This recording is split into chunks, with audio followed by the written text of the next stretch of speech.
Армысыздар, құрметті көрермен, эфирде Жаңаөзен ақпарат, студияда мен Сәуле Жолманбет, алдымен аңдатпа. Бүгінде балалардың уақытылы сөйлемеуі, интеллектуалдық дамуының тежелуі сынды диагноздар қалыпты жағдайға айналып барады. Бұған не себеп? Толығырақ сәлден кейін. Сәуірдің 5-не дейін мопедтерді тіркемеген жүргізушілерге 10 айлық есептік көрсеткіш мөлшерінде айыппұл салынады. Теңге ауылының оқушыларына тас жарған кітабы сыйға берілді. Енді осы және өзгеде жаңалықтар жөнінде толығырақ. Бүгінде балалар арасында дамуының кешігуі жағдайлар жиі кездесіп жатыр. Нақтырақ айтқанда, уақытылы сөйлемеуі, интеллектуалдық дамуының тежелуі сынды диагноздар қалыпты жағдайға айналып барады. Бұған не себеп? Осы тұрғыда мамандардың пікірін біліп көрген болатынбыз. Теңге амбулаториясының психологы Венера Өмірзақованың айтуынша, қазір 5 жасқа дейінгі балалар арасында ұғынықты сөйлемеу, өз ойын жеткізе алмау мәселелері өзекті болып отыр.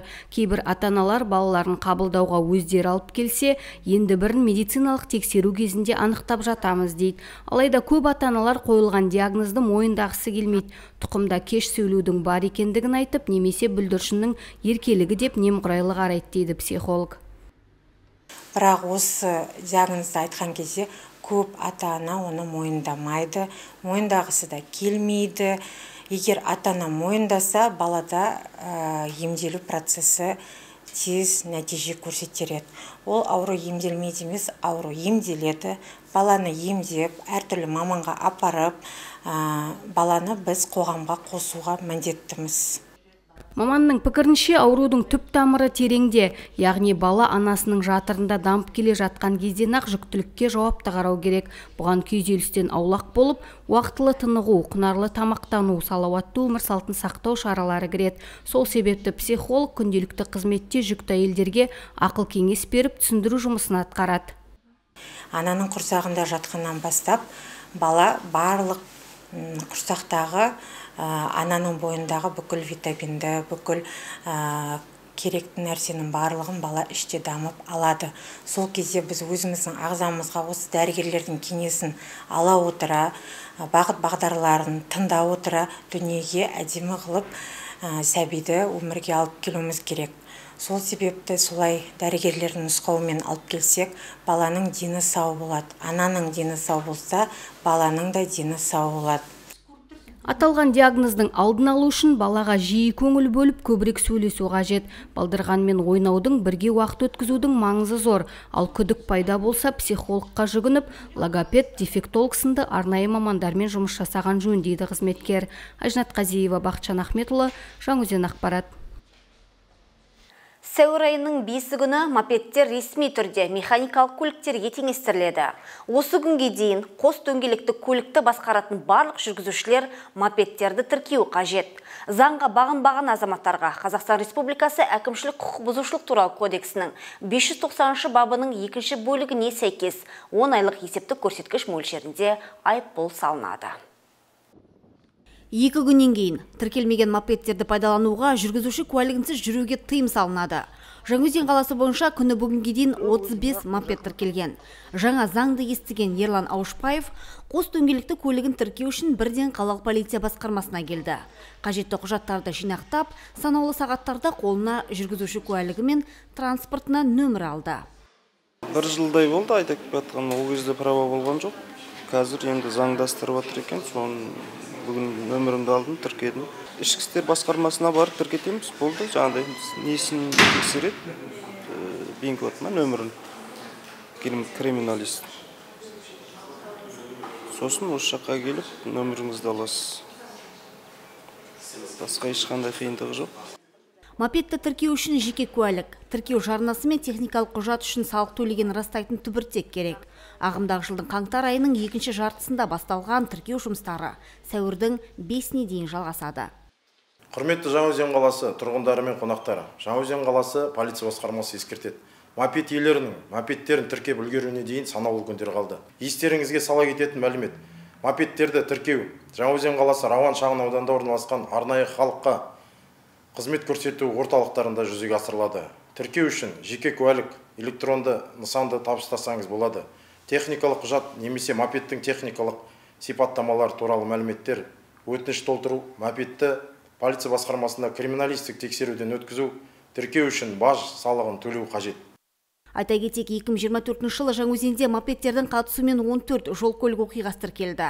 Салдарынан 2 жасөспірім қайтыс болып, 16 адам әртүрлі дене жарақаты мен дәрігердің көмегіне жүгінген. Ал жыл басынан бері бірде-бір оқиға тіркелмеді дейді жауаптылар. Сәуле Жолманбет, Баққали Зиядинов, Жаңаөзен ақпарат. Теңге ауылындағы нөмірі 14-ші және 17-ші мектептерге Тасжарған кітабы табысталды. Бұл игі бастаманы Атамекен кәсіпкерлер палатасы кітап сыйлау күніне байланысты қолға алған. Олар оқушылармен кездесіп, кітаптың мазмұнын таныстырды. Адам өмірінде мамандық таңдаудан қателеспеу қажет. Өйткені үнемі айналысатын кәсібің өміріңнің мәніне айналады. Жұмысыңды сүйіп, барын ықыласыңмен істеу үшін өзіңе сай, ұнайтын мамандық таңдау аса маңызды. Осы тұста мектеп бітіруші түлектерге Тасжарған кітабы бағыт-бағдар беріп, керекті кеңестер айталады. Аталған кітапты қолдарына алып танысып шыққан 14-ші мектептің жоғары сынып оқушылары осылай дейді. Кітапты алып кіріспесін оқығанда маған өте қызықты болды. Бұл кітапта үлкендер бере алмайтын ақыл кеңестер бәрі бар. 9-шы сыныпта мектепте немесе колледжде қалудың артықшылықтары мен ерекшеліктерін айтады. Үлкендер бере алмаған қандай мамандық иесі болу керек деген айтады. Осы кітапты табыстаған аға апайларға рахмет айтамын. Бұл кітап арқылы мен 9-дан кейін қалатынымды немесе колледжге түсетінімді шеше аламын. Тасжарған самғар күнделігі Жаңаөзендегі қарапайым көпбалалы отбасынан шыққан самғар жайлы. Әкесі мұнайшы, анасы мұғалім. Ол жақындарының және жаңа оқу тәсілдерінің көмегімен өмірлік мақсатын табуға тырысады. Шынайы өмірден алынған оқиғаларға толы самғар күнделігі әрбір жасөспірім мен ата-анаға арналады. Кітап қазіргі кезде көптеген балалар мамандыққа келген кезде көбі адасады. Не істейтінін білмейді, қандай мамандыққа түсу керектігін білмейді. Сол себептен біз ол кітап Қазақстан Республикасының министрлігі қолданған кітаптың бірі болып табылғандықтан біз осы 14-ші мектепке бүгін әкеліп отырмыз. Ол кітаптың ішінде көптеген нәрселер бар.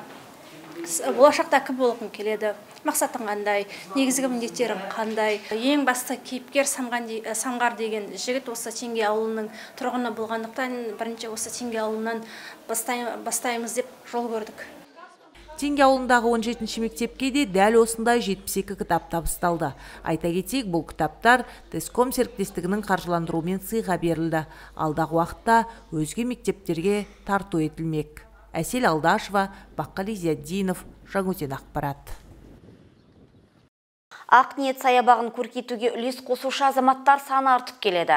Өткен жолы жаңаөзендік азамат 70 түп алма ағашын алып келіп, отбасымен бірге отырғызған. Бұл жолы Маңғыстау ауданының тұрғыны 100 түп жүзім көшетін жеткізуге демеушілік көрсеткен.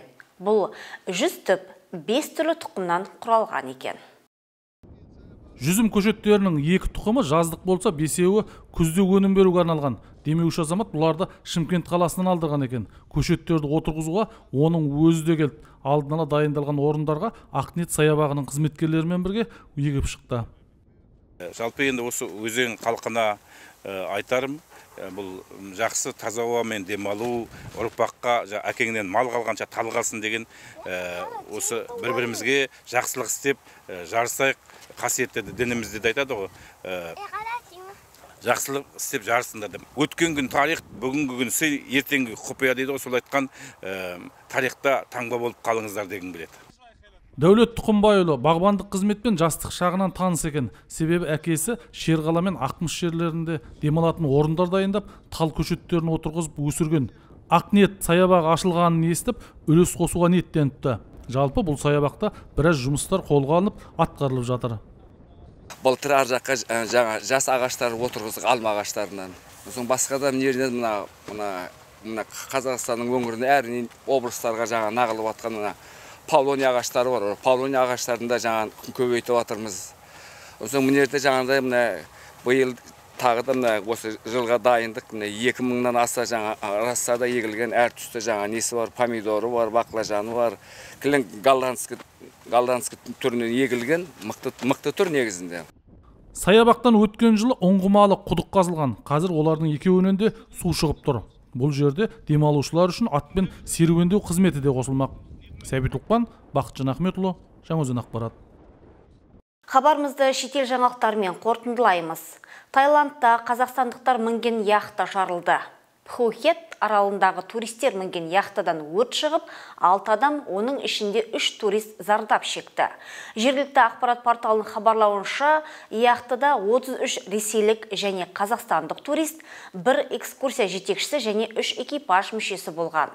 Яхта капитаны қозғалтқыш ақауларының жөндеу жұмыстарын жүргізіп жатқан. Осы кезде кенеттен өрт шығып, жарылыс болған. Жедел жәрдем қызметкерлері зардап шеккендерді жергілікті ауруханаға жеткізді.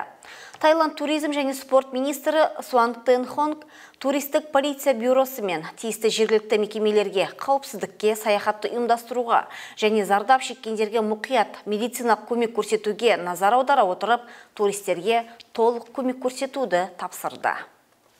Мьянмадағы жойқын жер сілкінісінен қаза тапқандар саны артты. 7,9 балдық жер сілкінісінен 1 сәуір күнгі соңғы мәлімет бойынша 3000-ға жуық адам көз жұмған.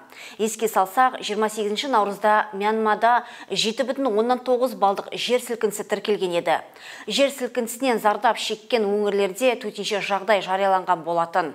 Сол күні жер сілкінісінен 50-ден астам адамның өмірі қиылған еді. Алайда кейін олардың саны күрт артты. Мемлекет басшысы Мьянма премьер-министріне көңіл айту жедел хатын жолдады. Бұдан бөлек, Мьянма премьер-министрі 1 апталық ұлттық аза тұту жариялаған мәлім еттік. Сонымен қатар, Мьянмадағы жер сілкінісінің болжамды себебі аталды. Құрметті көрермен, әріптестерімнің бүгінге дайындаған жаңалықтар легі осылай болды. Назарларыңызға рахмет. Эфирде қайта жүздескенше аман сау болыңыздар.